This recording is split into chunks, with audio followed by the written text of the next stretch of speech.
The bottom line is that we all need to be accountable for this. That's why we're putting together these solutions so that everyone can take a look at this and say prioritizing education at the classroom level is our first and foremost focus here. Minority Leader, yes. When you ask questions of the school superintendent of how many facing the classroom teachers there are versus positions that are not directly involved in educating kids, I mean, what kind of answers do you get? You don't get sufficient answers that you require an audit? The one-word answer to your question is ambiguous. The DOE has made an art form out of misrepresenting facts, especially when it comes to money in the public education system. They have the money to pay teachers in the classrooms good salaries. They have the money to keep the schools open, but they're misappropriating money in other areas. And if they'd set the priorities and do what's best for the children, the schools would be open. But they're doing what's best for themselves. And regarding a special session, this is really about holding our children, the good teachers in the classroom, and parents hostage so they can have a special session to raise taxes and throw good money after bad. The numbers on education are undeniable. They're in black and white. They're budgeted. So this isn't the blame game. It's diagnosing a problem, finding out who's responsible for it, and coming up with solutions. We're coming up with solutions that don't require a special session. It requires a DOE doing what's responsible and what is morally right for the children of Hawaii. I went through a Senate hearing the other day for approximately 4 hours listening to testimony. One former union, HSTA Luna, testified that what is happening by closing school days is immoral. His testimony's right here. He called it immoral, what's being done. What he failed to mention was that that same union leader sanctioned and supported closing schools for 21 days in 2001 when the teachers were out on strike. So quite frankly, I'm tired of the blame game. I'm tired of the doublespeak, but most importantly, I'm tired of the people of Hawaii being duped by a system that we're throwing money at. We're spending more and getting less. And it's time for them to clean their mess up. Senator Hemmings, what do you expect the managerial audit would show?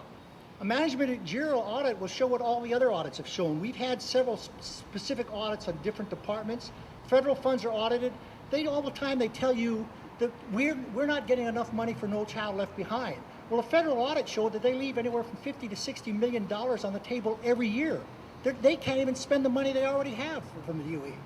We had an audit of Kailua High School that showed it was a debacle of the management of that system. There's been a Price Waterhouse specific program audit showing that there's no accountability, there's no transparency, and they don't even know where all the money is.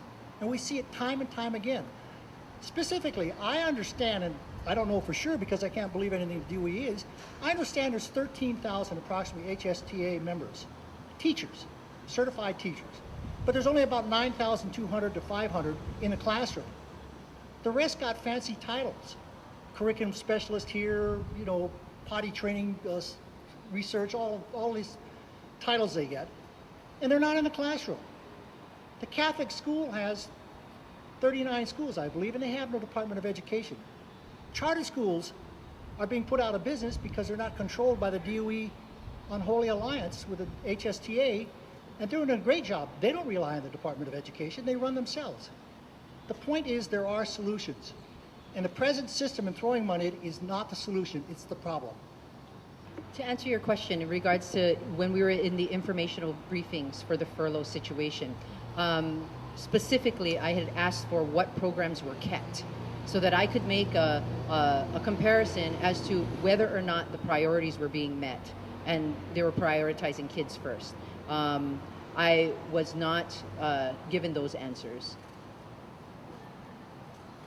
And so for a special session, you're totally against the use of special funds like the Hurricane Relief Fund or the Rainy Day Fund? I think for the reasons that Fred Hemmings have brought up, our primary focus here is not necessarily to look at those types of short-term fixes where we enable the current system to move forward the way it has been, that we're looking to challenge the system right now and say that we can do better. We can bring back our 17 days of furlough by opening the contract and allowing for prioritization of classroom spending to be kept.